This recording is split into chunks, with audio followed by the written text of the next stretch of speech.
Hey everyone, welcome back to day 2 of the experiment. We're going to talk about days 4 through 6 of the Nagoya Basho, focused on the Kise guys again. You may have noticed on the last video that there were some really long gaps in speaking. And that's because I made the video and then I edited it so that I cut out all of the really big gaps, the dead air. But I also used this as an opportunity to reorganize some files because I wanted to separate the second channel videos from the main ones.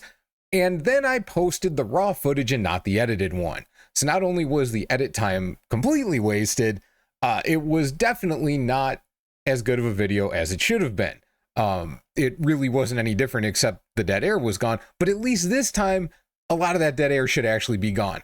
Because if I accidentally post the raw footage again, I'm going to just take it down and put the right one up. I don't care if it ends up with 100 views. Like, I'm not letting that error live twice in a row on the internet. It's not happening. So let's get started. Today we're going to start with Ooooh.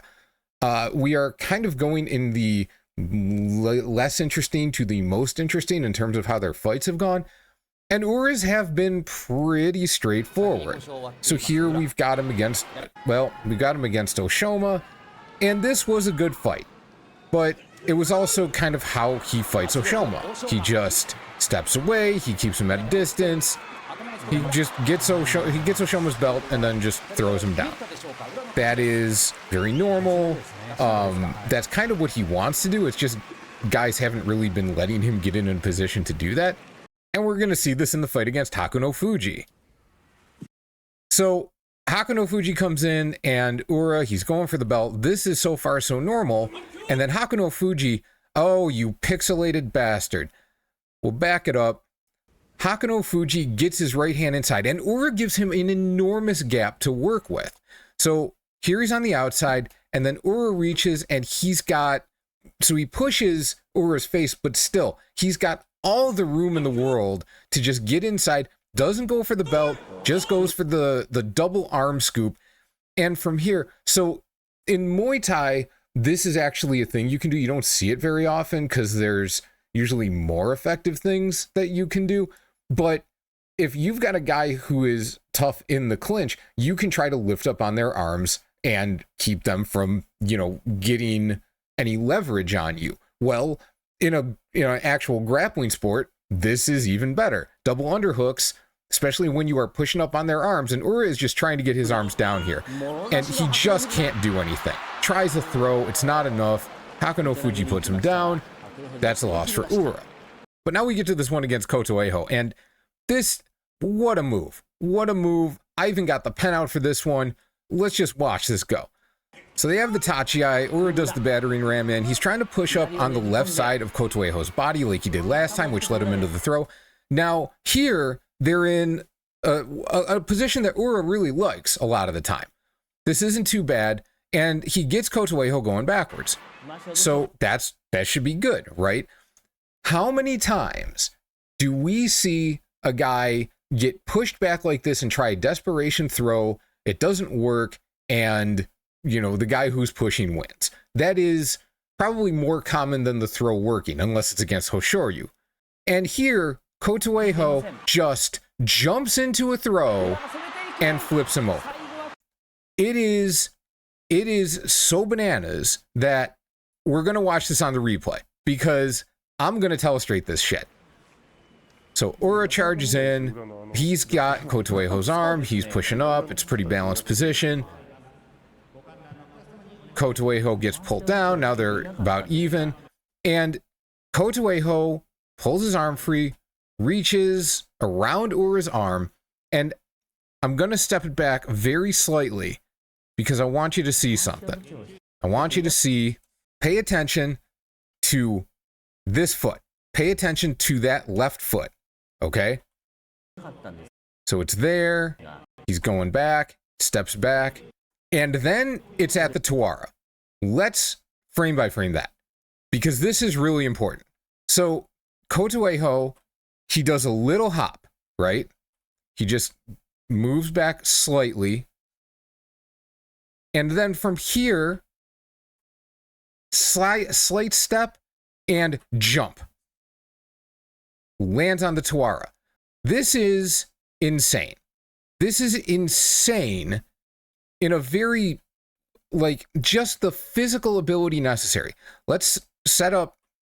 So from here, the dohyo, if you were not aware, is 15 feet across.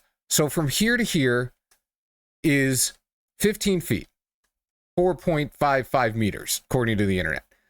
So when his foot is here, he is at least 2 feet away, probably more like 3 from the Tawara. He's grappling, or he's got some distance before he hits those hay bales. Now, normally, if this is going to be a good thing, it's going to be a good thing because he's got room to play with, right? He can slide back, he can push off, whatever. This nutty guy straight jumps that whole distance to the Tawara. He goes from here all the way to here. So even though, like, in a straight line, it was 2 to 3 feet, this, just the way I drew it, you can see that's longer. This is a 3 foot to 4 foot jump while hanging on to a nearly 350 pound man and then turning him into this throw. That is crazy. The athleticism needed to do that is absolutely bonkers. This dude is off the wall with what he's capable of just on an athletic level. Like, he looks like a very athletic guy. And we've seen guys like Ooooh back in the day be able to do crazy athletic things. Like, there is a famous video of Ooooh doing a backflip. But, like, we don't usually see those guys at this level because they just get too injured along the way. They're just not capable of those things anymore. So this is a spectacular move by Kotoeho. Like, it looked spectacular in the moment, and I want to draw attention to how much better it was than it even looked at the time. Okay, let's talk about Chura Umi. And I didn't expect to go on that long about Kotoeho's move, so I guess Chura Umi is maybe going to be the least interesting set of fights. But this one, like, against the Yokozuna, it just didn't go that well. Hoshoryu didn't care that he got the belt, just pulled him off of it. And Chura, like, he's just got nothing. He's got nothing in this matchup. It's not that much different against Onosato.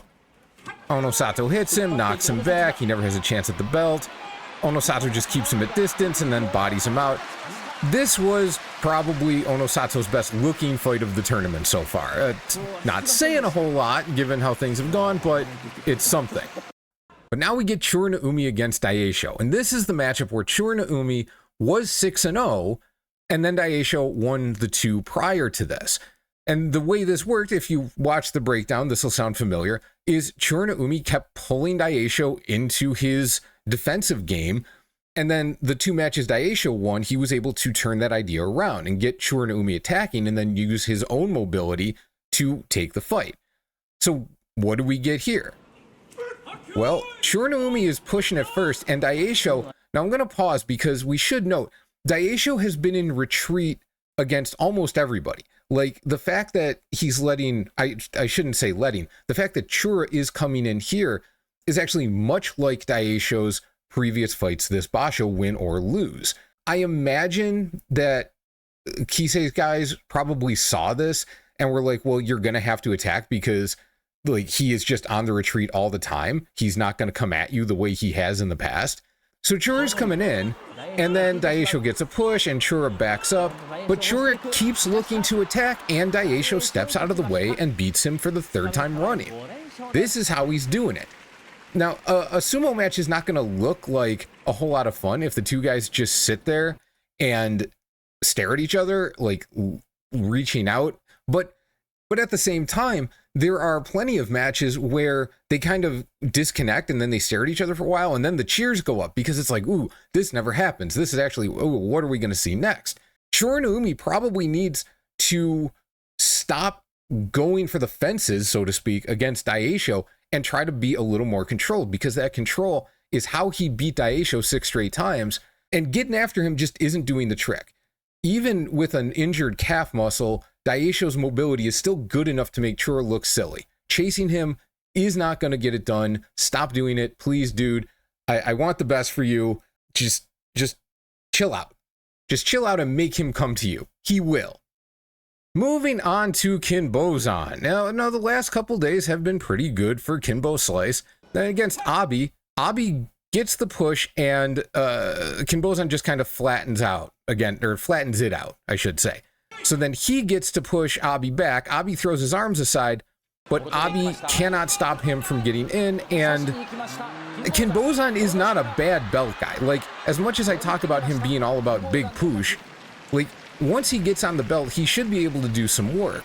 As long as he's in a pretty good position. And getting inside like that against Abi is exactly what you want to do. He does it. He does exactly what's necessary. Good fight. Not much to see here.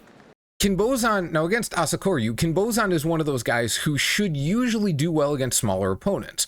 It's not like a Tomokaze situation where Tomokaze absolutely obliterated the much smaller guys until they figured out what to do against him, and then they all started beating him.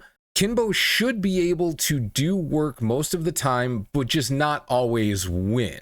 Asakoryu has actually gotten some work done against Kinbozan, though. So would the bad knee, going into this fight, it was like, would the bad knee affect him very much?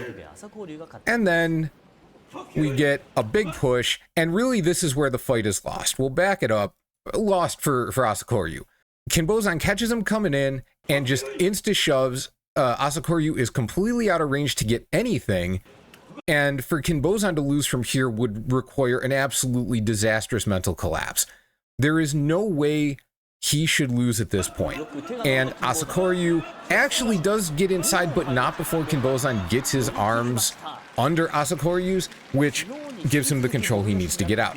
Asakoryu's bad leg, also like a bad ACL, we've seen it with other guys, it doesn't really let you dig in the same way to prevent yourself getting pushed backwards.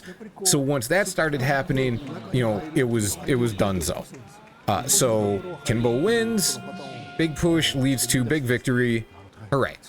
Now we get to the match against Dewa Noryu, and if you saw this match, you might be wondering how I could have possibly thought that this was worthy of being put like after Ura and Shurinaumi, because this wasn't very interesting either. But I thought it was interesting in just how weird it was.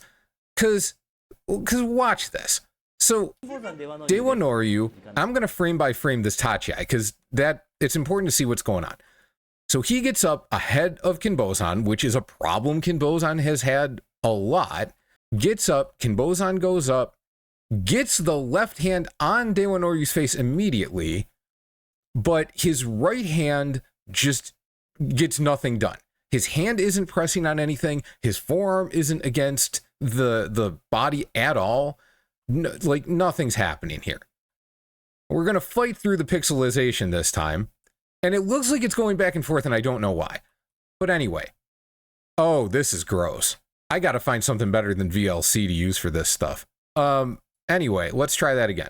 So we're going to slow-mo, basically. So at this point, his hand is off Dewa Noryu's face. Like we can see over here, Kinbozan's left hand has gone off of Dewa Noryu's face. Yes, he is lower, which is good in wrestling, but his hands aren't doing anything at this moment. And Dewa Noryu is in a perfect position to try and get some underhooks, and we have seen that work really well recently against some guys. But then we go forward, Dewa Noryu's got, so they 1 over 1 under, that's what they've got. He steps back, so it's like, so he's got the underhook on the left, on his left, and the overhook on his right. So it looks like he might go, like, try to step back into a Kotanage or something. And he just steps back, and Kinbozan chases him, and he keeps stepping back, and Kinbozan chases him, and then the fight is over. And it's like, what was he trying to accomplish? What was the point of any of that? I gotta assume he had some kind of an idea in mind, but like, he had a pretty decent position and then had nothing. He got nothing done. He didn't defend, he didn't attack, he just left the building like he did the Tachiai, and then his little brother came into his brain to do the rest of the fight and was like, oh my god, why am I here? And then he just lost. Kinbozan got a gift here, honestly. Like, he should beat Dewa Noryu normally, like he is better, but he is also capable of losing any fight. So getting one this easy is very, very nice for him. And now, somewhat unbelievably, Kinbozan has as many wins as the rest of the stable combined. Churinaumi 1 win, Ura 1 win, Kazuma 2 wins, Kinbozan 4. Definitely did not see that coming. And speaking of Kazuma, this is where it all kind of started to go wrong for him. He was 2-1 coming into this match. Shishi was 3-0, and okay, Shishi's not an easy guy to fight, so like this isn't a gimme. But then Shishi does this little step off, and Kazuma is coming right at him, tries to grab him, and Shishi instantly has his right arm under Kazuma's left. Just immediately, which is exactly what he wants. And then from there, Kazuma tries to grab the Shishi's left arm, but that just lets Shishi get a double underhook. And from here, now here he could try and pull up on Kazuma's arms, but he's got Kazuma moving, so why not tip him onto one foot to make him a little bit easier to get going? And he just pushes, and now Kazuma can't do anything with those big old arms of his, and Shishi just takes him out of the ring. Like, this is, honest to God, I'll go back real quick. This move is, without a doubt, the most tactical thing I've ever seen Shishi do. It was brilliant. It was absolutely brilliant. Whether he came up with it or one of his stablemates came up with it or whoever, they're a genius and he executed it brilliantly. So good on Shishi for that. Absolutely terrific move. Like, he won the fight right off the top. He just didn't screw it up later. So this was unfortunate for Kazuma, right? Shishi is a beatable guy, but he pulled out something really fantastic and got the win. It happens. What I'm sure he wasn't expecting was for Takerufuji to do the exact same thing. The same move. He did the same move. He stepped off in the same direction, and he immediately was I shouldn't say he immediately got the underhook. He immediately went for a hook on that side, and we can't really see it here, but Kazuma just lost his footing. So let's take this to the replay, because the replay should be at a better angle. So Takerufuji steps off, and he's got the belt on the other side, but he's going for the underhook with his left arm. So, and this one is maybe slightly questionable, but only because of the health of Takerufuji's right arm. Like, going over the top of such a big guy for the belt is kind of a move. But you know what? He didn't get the belt. He turned back the other way, and then Kazuma's left ankle just kind of gave out. This was a little troubling because when Kazuma had his Trouble Basho in Juryo, his debut where he finished 8-7, he started poorly, came back, did really well, lost on the last day, and his ankle did basically the same thing. So that makes me wonder if his ankle, or maybe even both ankles, is problematic. When you're that big, like, that's a lot of pressure on every joint when you're moving, and especially when you're moving in directions you're not planning on. So his ankle rolled a little bit, but when he lost with the ankle roll back in his Juryo debut, he kind of punched the ground like he was upset that he lost. He didn't seem to have suffered any physical ill effects. So this isn't an injury question. This is just a physical capacity question. So Takerufuji used the step off, used it slightly differently, which I hadn't noticed at first on the day it happened. Now, if Kazuma could have gotten his footing, it might have not gone so well, but he lost, so Takerufuji looks like a smart guy too. And then we get to Onokatsu against Kazuma, and this was just funny as hell. Because Onokatsu, he does a step off in the other direction, and Kazuma just pops him. Like, let's watch that at full speed. I did it slowly so that you could see for sure what happened. But Onokatsu steps off, and bam, 3 feet backwards. And Kazuma, I'm a little surprised that he didn't get his arms extended in the push there. But, okay, maybe he figured that, like, keeping his arms in defensively would be a way to protect himself while still bodying Onokatsu out. Ooh, but that is a bad idea against Onokatsu, unless it works.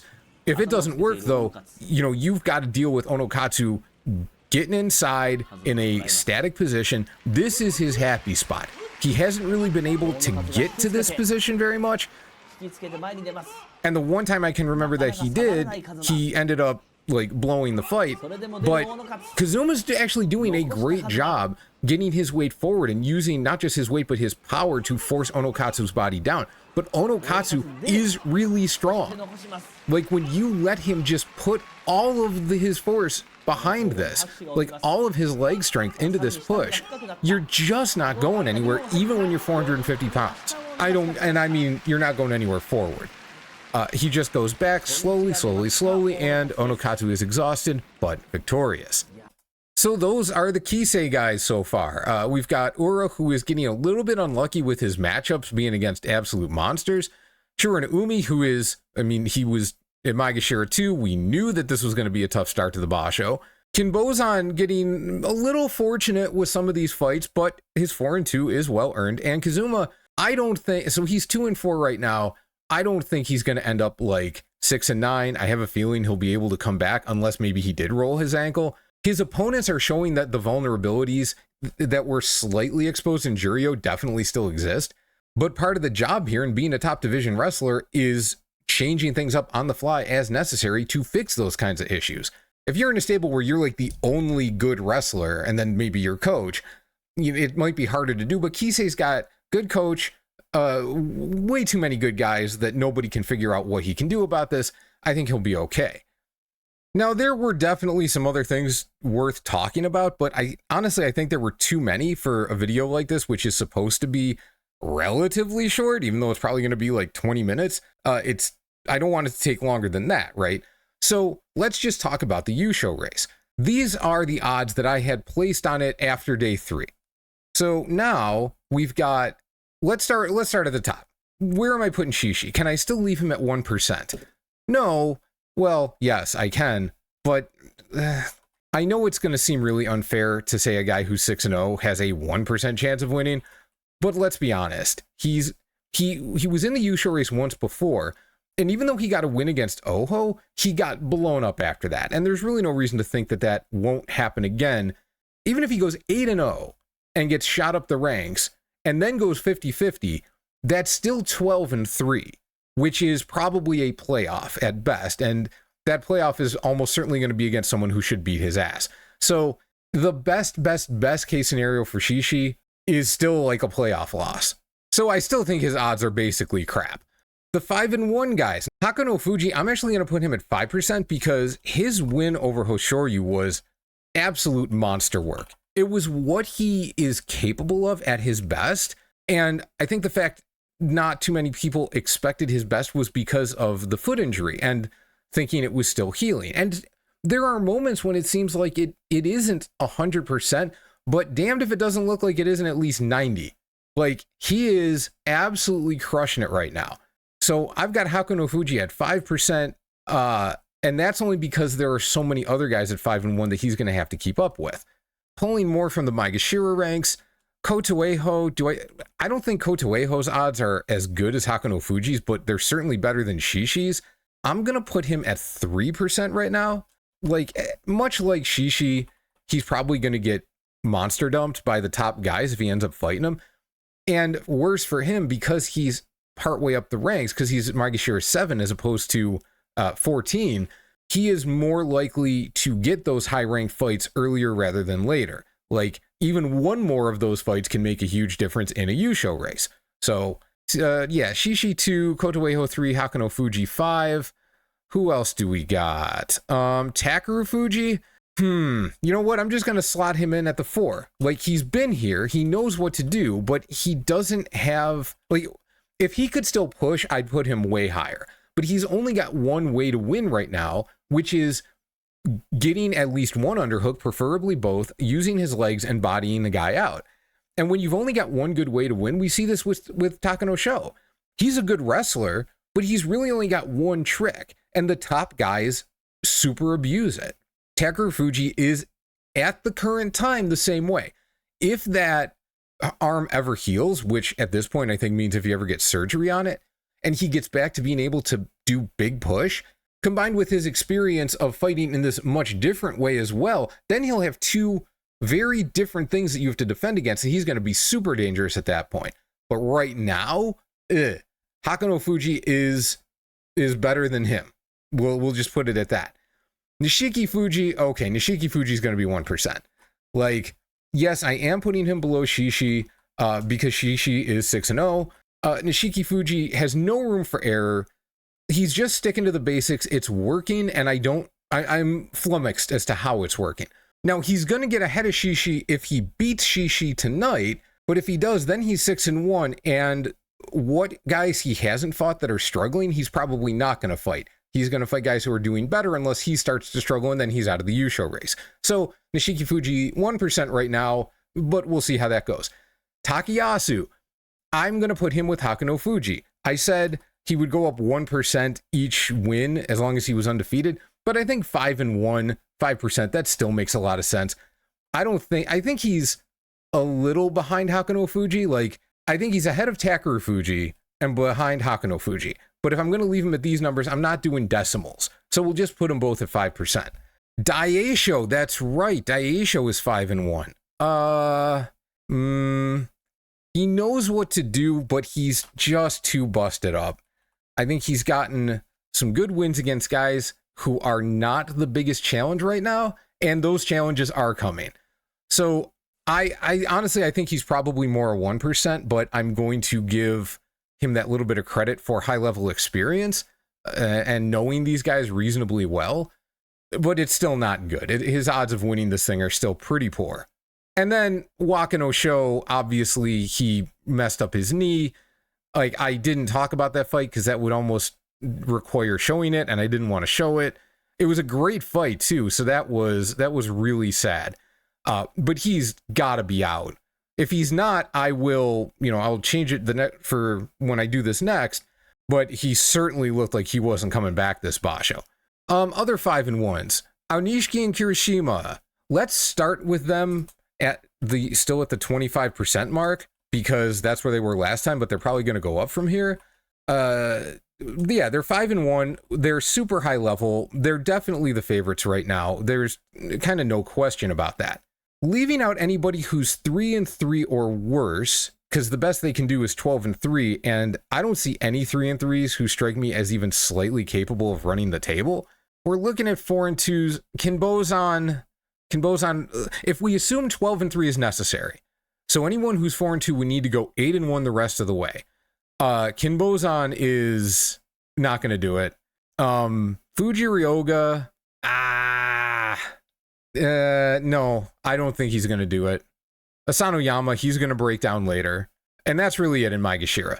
Up top, Atami Fuji, I guess I'll give him 1% because I think he could get on a super roll. He's done it before. It's not likely, obviously. Hoshoryu, I had him at 21%. I'm going to put him at 10% now because he has almost no room for error anymore. And he's got the toughest matches coming. But he can beat all of these guys, and we've seen it. We've seen him have dumb losses early in Bashos and then wipe the floor with the better competition towards the end. So we're going to say 10% for Hoshoryu. Ono Sato is 3-3. He's going to have to go. He's a Yokozuna. I got to give him 1%, but that's really it right now. He's got to go 9-0 to realistically have any prayer at this. It's just not going to happen. And then Yoshino Fuji, yeah, he would have to go 9-0. That's not going to happen. All right, so where are we at here? So what do we got? We've got 1, 2, 3, 5, 7, 10, 14, 24, 34, and then 84 with Kiri and Aonishiki. Okay, so we're going to go with, let's say, 1-3, 33% odds for Kiri and Aonishiki. So that adds another 16, and then we're going to add the other 4.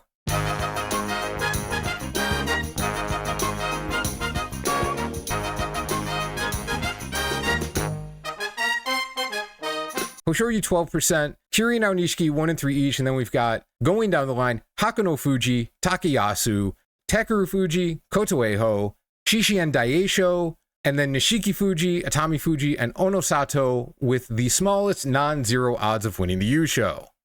So that's days 4 to 6 covered. Come back on day 9, and we'll do it again. See ya.